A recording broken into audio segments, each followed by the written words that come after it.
बिस्मिल्लाहिर्रहमानिर्रहीम। आज हम लोग स्टार्ट कर रहे हैं 10th class physics chapter number 16 electricity के न्यूमेरिकल्स। प्रीवियस वीडियो में हम लोग जो हमारे पास चैप्टर नंबर 15, 14, 13 इन सब के न्यूमेरिकल सॉल्व कर चुके हैं। अगर आप में से किसी ने वो वीडियो देखनी है तो मैं इस वीडियो की डिस्क्रिप्शन में उस सारी प्लेलिस्ट का लिंक लगा दूँगी, तो आप लोग काइंडली उधर से जाके आसानी से देख सकते हैं। आज हम लोग स्टार्ट कर रहे हैं चैप्टर नंबर 16 के न्यूमेरिकल 16.1। सबसे पहला न्यूमेरिकल है हमारे पास, a charge of 25 coulombs passing through a circuit in 10 seconds, calculate the current flow through the circuit. आप देखें जी, उसने कहा है चार्ज कितने हैं 25 कूलम। तो गिवन डाटा में हम लिखेंगे गिवन डाटा हमारे पास क्यू क्या है जी, चार्ज को हम लोग कैपिटल क्यू कहते हैं। तो क्यू हमारे पास कितना आ गया 25 कूलम, इधर लिखेंगे 25 कूलम। नेक्स्ट हमने लिखना है जी, नेक्स्ट हमारे पास passing through our circuit in 10 seconds. Time हमें उसने दिया हुआ है स्मॉल टी 10 सेकेंड्स का, ठीक है। तो हमने फाइंड क्या करना है, कैलकुलेट द करंट। आई हम लोगों ने फाइंड करना है, करंट को आई से रिप्रेजेंट किया जाता है, तो आई हम लोगों ने फाइंड करना है। अब नेक्स्ट हमारे पास फार्मूला क्या है इसका, फार्मूला हमारे पास है आई इक्वल होता है क्यू ओवर टी के, ठीक है। तो आई इक्वल है क्यू की जगह पे क्यू की वैल्यू लिखेंगे जो कि हमारे पास क्या है 25, क्यू की जगह पे 25 आ जाएगा, और टी हमारे पास क्या है 10 सेकेंड, तो इसकी जगह पे आ जाएगा 10। आप देखें 25 को 10 पे डिवाइड करेंगे तो हमारे पास क्या आएगा 25 डिवाइड 10, हमारे पास आ रहा है 2.5। तो हम इसकी जगह पे क्या लिखेंगे, आंसर हमारे पास क्या आया है करंट का 2.5। अब देखिए हमारे पास इसका ऐसा यूनिट भी लिख देंगे, हमारे पास क्या है जी करंट का ऐसा यूनिट एम्पीयर में। तो ये हमारे पास आ रहा है इसका आंसर। ये क्वेश्चन न्यूमेरिकल नंबर 1 है। सेकंड न्यूमेरिकल है हमारे पास, सेकंड न्यूमेरिकल हम लोग सॉल्व करेंगे। 3 resistors of 2 ohm, 6 ohm and 8 ohm are connected in series। Series में ये कनेक्टेड है to a 24 volt battery. Find the total resistance and the current flowing through the circuit. अब उसने कहा है आपके पास 3 रेजिस्टेंस है और उसके बाद वोल्टेज भी उसने दे दिया कि 24 वोल्ट है। फाइंड हमने क्या करना है total resistance and current find करना है। तो इधर गिवन डाटा में हम सबसे पहले लिखते हैं जो हमें चीज़ें दी गई हैं। गिवन डाटा में हमारे पास आप देखें ये रजिस्टर है हमारे पास, ये क्या है जी R1 हमारे पास किसके इक्वल है, रजिस्टर को हम R कैपिटल R से रिप्रेजेंट करेंगे। R1 इक्वल है 4 ओम। इसी तरह R2 इक्वल है 6 ओम और R3 इक्वल है 8 ओम। अब उसने वोल्टेज हमें कितनी दी हुई है जी, वोल्टेज को V के साथ रिप्रेजेंट करते हैं 24 वोल्ट।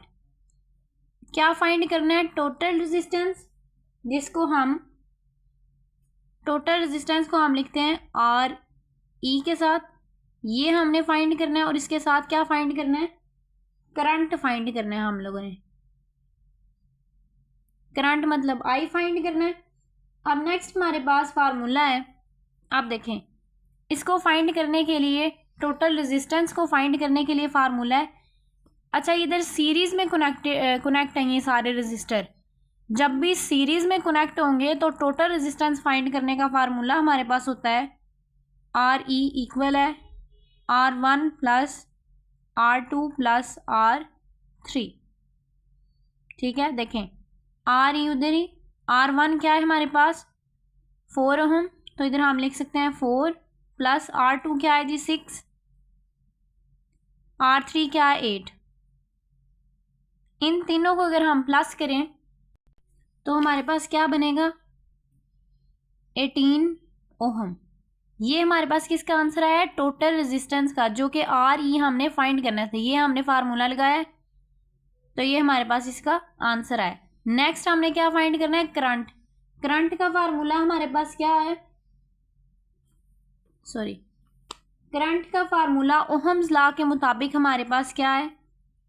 आई इक्वल है V over R E, total resistance, voltage over total resistance. तो इसमें हम वी ओवर, पहले वी की वैल्यू लिखते हैं। वी हमारे पास क्या है? 24।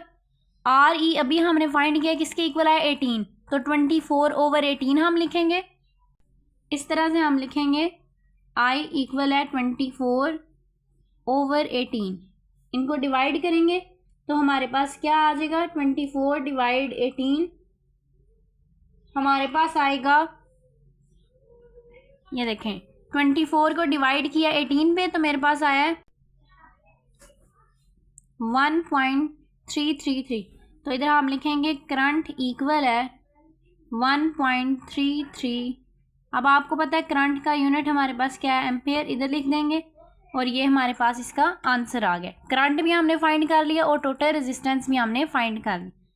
तो नेक्स्ट हम लोग देखेंगे न्यूमेरिकल नंबर 3। ये हमारे पास two resistors of 10 ohm and 30 ohm are connected in parallel across a 20 volt power supply. Calculate the total resistance and the current draw from the power supply. Same इसमें भी देखें, हमने वही चीज़ें फाइंड करनी है। गिवन डाटा में लिखेंगे। अब हमारे पास दो रजिस्टर हैं, ठीक है, टू रजिस्टर उसने कहा है। R1 हमारे पास क्या है? 10 ओहम। R2 उसने क्या कहा है? 30 ओहम। वोल्टेज उसने कितनी दी है? 20 वोल्ट। अब देखें जी, फाइंड हमने क्या करना है? टोटल रेजिस्टेंस मतलब आर ई फाइंड करना है और साथ इसके हमने करंट फाइंड करना है, आई फाइंड करना है। अब देखें, जो प्रीवियस हमने न्यूमेरिकल किया उसमें था सीरीज में, ये है पैरेलल। जब भी आपके पास पैरेलल आएगा तो टोटल रेजिस्टेंस फाइंड करने का फार्मूला है हमारे पास 1 ओवर आर ई इक्वल है 1 over R1 plus 1 over R2। मतलब हमारे पास दो रजिस्टर हैं तो हमने सिर्फ R2 तक लिखा है। अगर 3 होंगे तो हम प्लस 1 ओवर R3 भी लिख लेंगे, ठीक है। आप देखें इसमें वैल्यूज पुट करें, अगर 1 ओवर R3 तो आर ई उधर ही, 1 ओवर R1 की जगह पे 10, R2 की जगह पे क्या आ जाएगा? 30।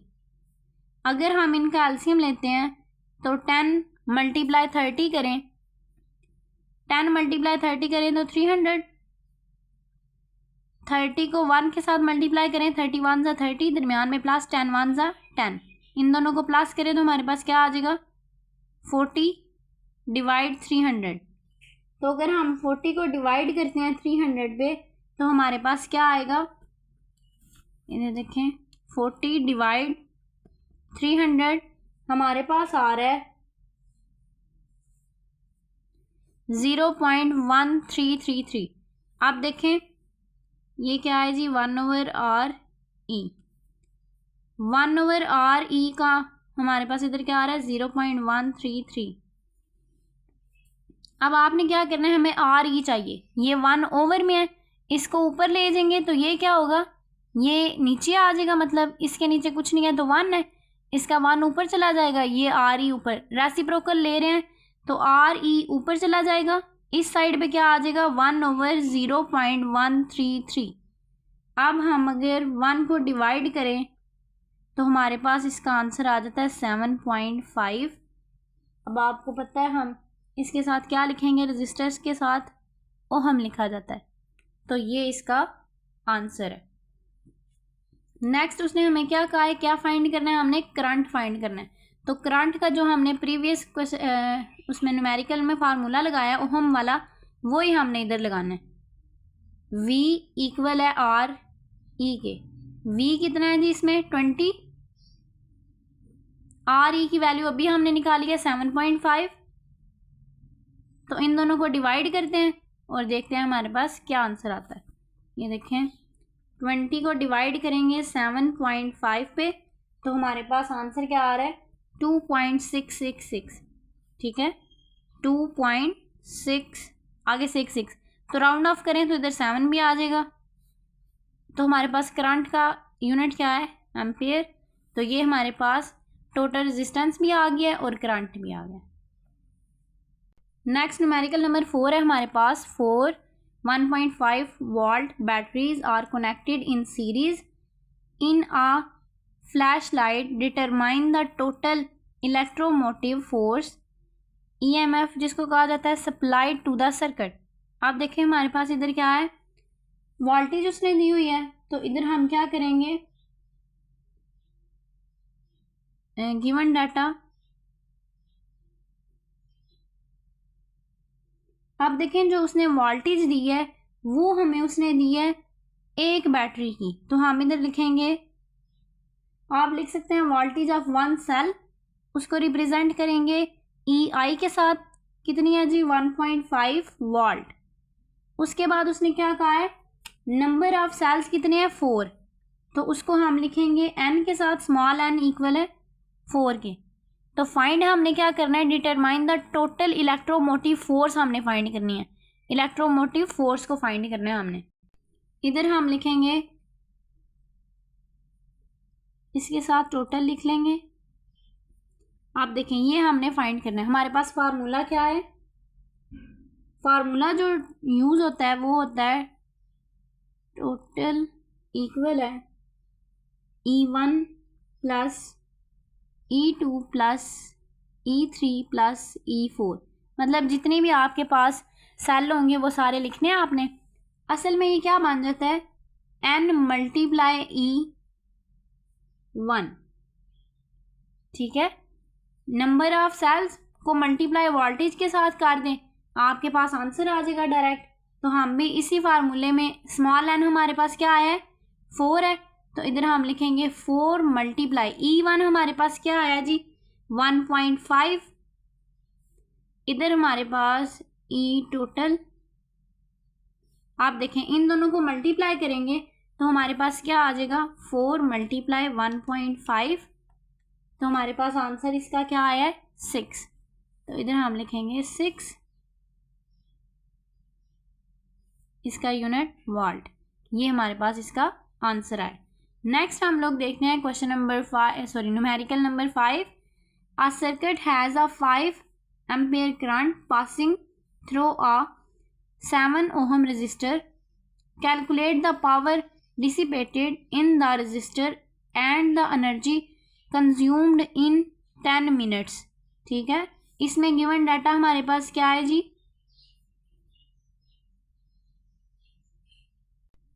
करंट उसने कितना दिया है I इक्वल है 5 एम्पेयर, उसके बाद उसने हमें रजिस्टर कितना दिया है रेजिस्टेंस R इक्वल है 7 ओहम। इसी तरह हमारे पास टाइम जो स्मॉल t है वो कितना आया है 10 मिनट। अब देखें हमें मिनट में नहीं हम सेकंड में यूज़ करते हैं, स्मॉल यूनिट यूज़ करते हैं, तो हम क्या करेंगे 10 को मल्टीप्लाई कर देंगे 60 के साथ, क्योंकि एक मिनट में कितने सेकंड होते हैं 60, तो इसको मल्टीप्लाई करेंगे तो हमारे पास क्या बन जाएगा 600, तो t की जगह पे हम यूज़ करेंगे 600। अब नेक्स्ट हमने क्या करना है पावर डिसिपेटेड हमने फाइंड करनी है, तो p हमने फाइंड करना है। सेम इसके साथ एनर्जी कंज्यूम्ड फाइंड करनी है, तो E हम लोगों ने फाइंड करनी है। अब नेक्स्ट हम लोग फार्मूला लगाएंगे, जाउल्स लॉ है हमारे पास, जाउल लॉज के मुताबिक हमारे पास फार्मूला आएगा, फार्मूला P इक्वल है I का स्केयर R।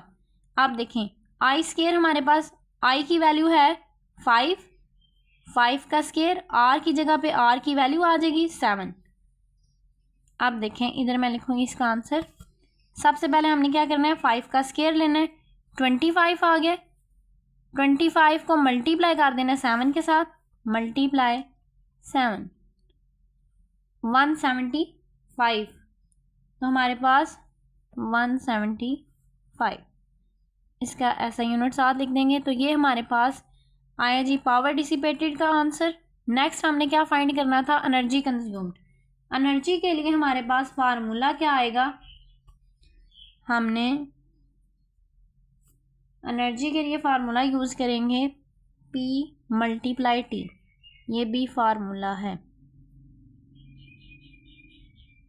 अब देखें P हमारे पास क्या है 175 मल्टीप्लाई T हमारे पास क्या है 600, तो इधर लिखेंगे 600, इन दोनों को मल्टीप्लाई करें आपस में 175 मल्टीप्लाई 600, तो हमारे पास क्या आ जाएगा 10500, इसको मैं इधर लिख रही हूँ सॉरी 105000। आप देखें ये हमारे पास एनर्जी आ गई है। नेक्स्ट हम लोगों ने क्या करना है, इसको एनर्जी का यूनिट क्या होता है जी जाउल, इसको किलो जाउल में चेंज करना हो तो हम डिवाइड कर लेंगे 1000 के साथ, ठीक है। ये जाउल में था, हमें किलो जाउल चाहिए, तो इसको डिवाइड करेंगे जब, तो हमारे पास क्या आ जाएगा 105 किलो जाउल। क्यों, क्योंकि ये तीनों ज़ीरो इन तीनों के साथ कैंसिल हो जाएंगे, 105 ही पीछे रह जाएगा और इसके साथ हम लिखेंगे किलो जाउल। आप ये भी लिख सकते हैं, ये भी ठीक है, अगर आप ये लिखेंगे तब भी ठीक है। तो ये हमारे पास इसका आंसर। हमारे पास चैप्टर नंबर 16 के न्यूमेरिकल सॉल्व हो गए हैं। अगर आप लोगों को इसमें से किसी भी चीज़ की समझ नहीं आई तो आप लोग मुझे कमेंट करके पूछ सकते हैं, और अगर आप लोगों को मेरी वीडियोस अच्छी लगती हैं तो काइंडली सब्सक्राइब लाजमी किया करें, कमेंट भी लाजमी किया करें, ताकि मुझे पता चले कि आप लोगों को वीडियोस अच्छी लग रही हैं कि नहीं, समझ आ रही है आप लोगों को कि नहीं। नेक्स्ट इंशाल्लाह हम लोग चैप्टर नंबर 18 के न्यूमेरिकल सॉल्व करेंगे।